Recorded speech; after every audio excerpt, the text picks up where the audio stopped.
nagugulat pa rin ako. There's still people who think that Yellow Cab is an American franchise. But never did we say that we were an American franchise. Branding is really a superpower. I'm a co-founder of Yellow Cab Pizza. Tatlo kami dito. Nag-start kami sa garahe. First store is lahat lumang equipment. Tapos biglang pumutok, lumaki. If there is opportunity to get your income for the next 10 years, we'll give it to you today, which is what was offered to us. I was 39 then. So I said, this represents freedom. We consider ourselves the largest and pioneering boutique hotel chain in the Philippines. Yung idea of the Henry came about early on pa lang sa Yellow Cab because I would be the one to go out and search for locations. And going all over the country, I stayed in hotels that literally were ang ganda-ganda ng lugar, tapos ganito, surot. Kami as a company, we only have one book. Honesty is one of our values. We do not lie, cheat, or steal. There are people who don't value that. And when we see that, we ano.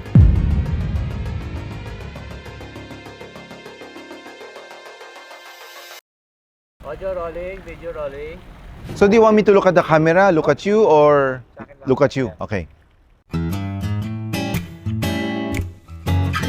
Yung my entrepreneurial journey, it started out, yung parents ko kasi, meron siya mga parang apartments na inaalagaan. Tapos may mga tenant kami doon na nakatira. I was like 14 years old then.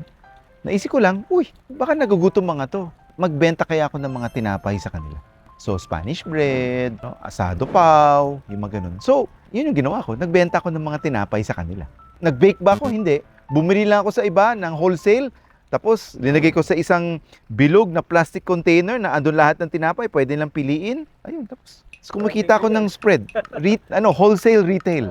Ganun lang siya. Sa college naman, nagnegosyo ako ng mga, gumagawa ako ng mga shorts, t-shirt, ganyan. Binibentahan ko yung mga organization. Yun naman. Your parents, were they entrepreneurs? Yes, they were. Both of them were entrepreneurs. So may role model ako sa kanila. Alam mo yun, my parents trying to teach me things about business. Kasi puro sila entrepreneur. Tatay ko entrepreneur, nanay ko entrepreneur, lolo ko entrepreneur, lahat ng kapatid niya entrepreneur. Yung ninuno ko na dumating magmula China in 1914 was also an entrepreneur. Ito yung storya na ang dala niya is damit lang niya. Pero dahil negosyante siya, napalago niya yung negosyo niya, Copra at that time. What's that? Copra. Sa Bicol. Oh, coconut byproducts. Can you share, take us from the very beginning, paano kayo nagsimula? I am a co-founder of Yellow Cab Pizza. Tatlo kami dito. We were all franchisees of another major Chinese chain. Doon kami nagkakilala, that's where we hit off. Tuwing nagkakaroon ng mga convention o meeting, lagi kami nagsasama-sama. Yung isang partner ko who is about 10 years older than me, entrepreneurial spirit in him was very, very strong. Sabi niya, hey, well, we have these Chowking franchises. Sabi niya, what if we do something different? What if we set up our own food chain? After niyaya kami, we all said yes. Tapos, yan, we went on a search na, okay, given the market ngayon, ano bang pwede? So we looked at possible franchises also. At that time, we looked at a well-known American pizza franchise that was struggling at that time. So we wanted to franchise that, but found out the royalty fees and the franchise fees that they were charging were high. And then we said, kasi kami, limited means kami at that time eh. Sabi namin, wow, with the franchise fees na babayaran namin and what if yun na lang ang gamitin natin para gumawa ng sarili and then mag-set up. So that's what we did. Yung first branch namin was in Makati Avenue. Ano siya, temporary, hindi siya made of concrete, metal flooring, and vice and board to those who like to do construction. It's very, kumbaga, bootstrap. Tapos bumili kami ng mga second-hand equipment. Tapos yun, we gave it a go. We had to find a place where we could do testing, di ba? Kasi literally from scratch, wala. We knew we wanted pizza. Pagkatapos, wala kami produkto. So we had to do testing. So we started sa bahay ko where there's no rent. Tapos we bought second-hand equipment. Kasi at that time, yung major American chain na yun was also closing down stores. So ginawa namin, we bought the equipment and then pinaayos namin. And then doon kami nagte-testing sa sa garahe ng bahay. Ang dami namin na test na pizza. So, ang dami. The variants of the pizza, actually, ano siya, hindi rin siya new. Meaning, we looked at other competitors and other chains abroad, diba? To see what variants they had. Tapos, ano yung mga variants na pwede natin i-present dito sa market, diba? So, the usual. Pepperoni, cheese, yung New York's finest is basically meat and vegetable. Tapos we had a variant na all meat. Di ba? Tawag namin meat lovers naman doon.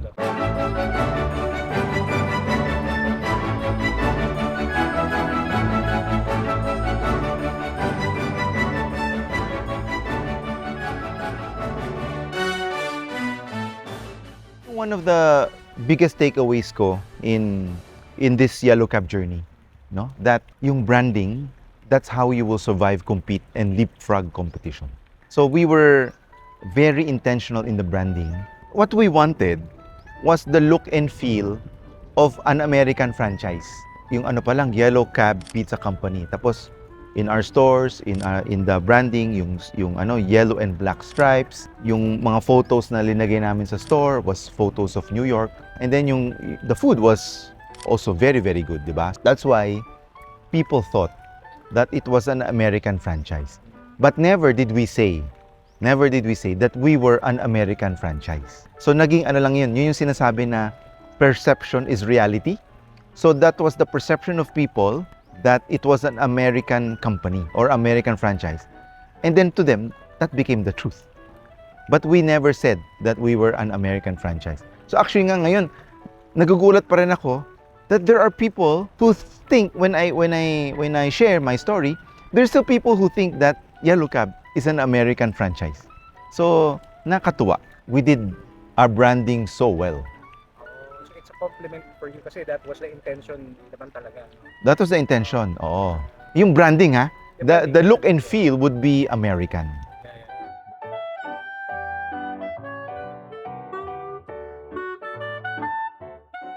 Most of Filipinos, when they open a business and when they run a business, they think it's multi-generational. So sa akin kasi, it's not. I am a very pragmatic. So if there is a opportunity for you to get your income for the next 10 years today, which is what was offered to us, your income for the next 10 years, we'll give it to you today. I was 39 then. So I said, wow, this represents freedom. This represents a lot more things, di ba? I could now, at that time, I could now, wow, freely buy my dream car, build my dream home, and have a fantastic life. I mean, that was the idea then, di ba? So, why not? Di ba? Because the opportunity presented itself. So that's why I sold. But was it hard like, at all emotionally or talagang you're not like attached to it? Like, No, I went through that. Na parang, nag-start kami sa garahe, lahat lumang equipment, lumang motor. So I had that also. Parang, teka, pwede pa to ah. Diba? Okay pa to, kaya ko pa to ah. Diba? Pero, wala. Somebody came along, with a check. And that's why I say at that time. Kasi, iba na yung kwento ngayon, di ba? I mean, like, natuto na rin ako doon, di ba? So, at that time, di ba? I said, wow, yes, go. One of the values of Dream Bigger is legacy, di ba? I have 3 children, di ba? So, they're all grown up now. People say, then if you sold your business, what would be the legacy to your kids? So, the way I define legacy is not leaving them with a business, but leaving them actually with values. And then, making sure that they pursue what God has given them. The strengths that God has given them, I want them to pursue. I want them the freedom to pursue that. So, yung business, if there's one of them who'd like to take it on, why not? But if there's no one who wants to take it on, then I'm okay also to sell it, diba? Because that's not how I define legacy. Yung legacy ko soft eh. So one of the biggest things that was my takeaway from that Yellow Cab journey was Filipinos can be world class. Minamaliit natin sarili natin, pero Filipinos, like in my experience, we were able to create a world class brand. One of the countries kasi where we expanded to before was Qatar in the Middle East. Ang nangyari dyan is there was an Arab, a Qatari, who came to the Philippines. He wanted to franchise a fried chicken brand. So nasa SM siya. Pagtingin niya sa SM, ito yung fried chicken brand, katabi kami, ang Yellow Cab. Tapos sabi niya, I want to franchise that instead. Without even tasting it yet? Just seeing the concept. Sabi niya, I want to franchise that instead. So yun yung ginawa niya. He franchised Yellow Cab, he brought it to Doha, to Qatar.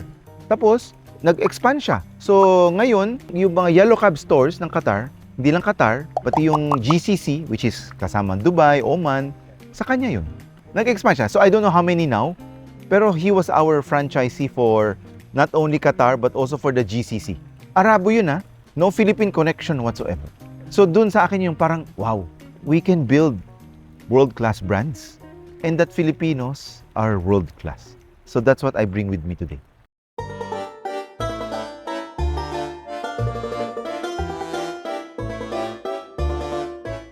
Yung idea of the Henry came about early on pa lang sa Yellow Cab because with Yellow Cab kasi what I did was business development. I would be the one to go out and search for locations. Before kasi it was in Manila lang, yung searching for locations. And then after that, I went to the provinces na because we needed to expand all over the country. And going all over the country, two things happened to me. One, I saw the beauty of our country. The beauty of our country, the beauty of our people. Second, it's not so good. I stayed in hotels that literally were, ang ganda-ganda ng bansa natin, ang galing-galing ng tao natin sa service.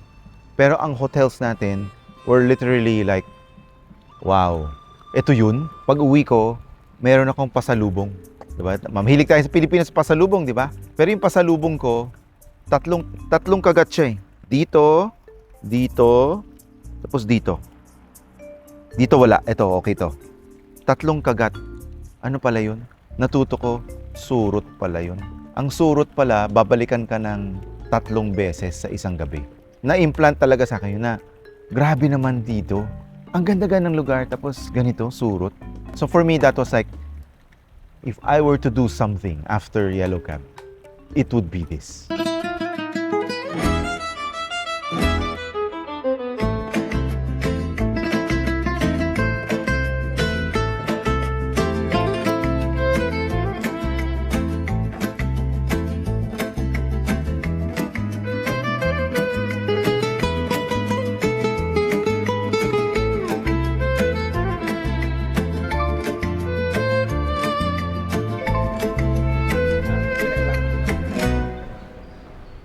We consider ourselves the largest and pioneering boutique hotel chain in the Philippines. We have 12 locations all over the Philippines now. But again, the country is so beautiful, di ba? Imagine, if think about your own favorite place. Saan yung favorite place mo? Ang dami. Ako, I've been fortunate, blessed enough to fly to Batanes. Wala pa dun, di ba? I've not been to Zamboanga. I've been wanting to fly to Zamboanga. Wala pa rin doon ang Henry. So, ang dami pang opportunities available. And we're just looking for the right aligned owner who believes in our brand and wants to work with us. Ganun lang yun.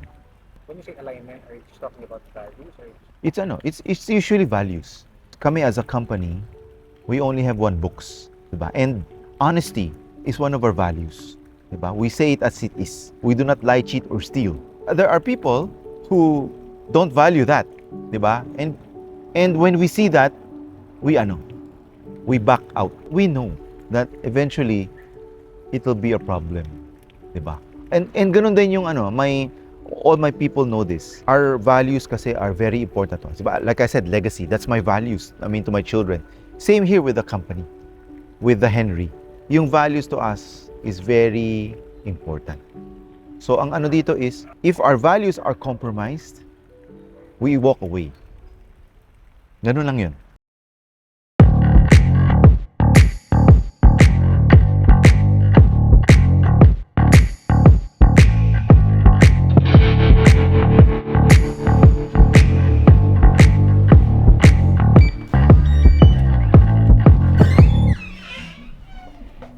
So one of the things na I saw was when I traveled around is yung culture natin is very diverse and very rich. One example lang would be Negros Island. In Negros Island, there are two provinces. Well, ngayon one na lang kasi there's a new law. One island, pero it's Negros Oriental and Negros Occidental. Diba? Ang Oriental is Dumaguete, ang Occidental capital is Bacolod. One island lang sila, but they speak different languages. So parang in one island, there's two different people. The way they look at things, the way they speak, the way they eat, yung lifestyle nila, ibang-iba.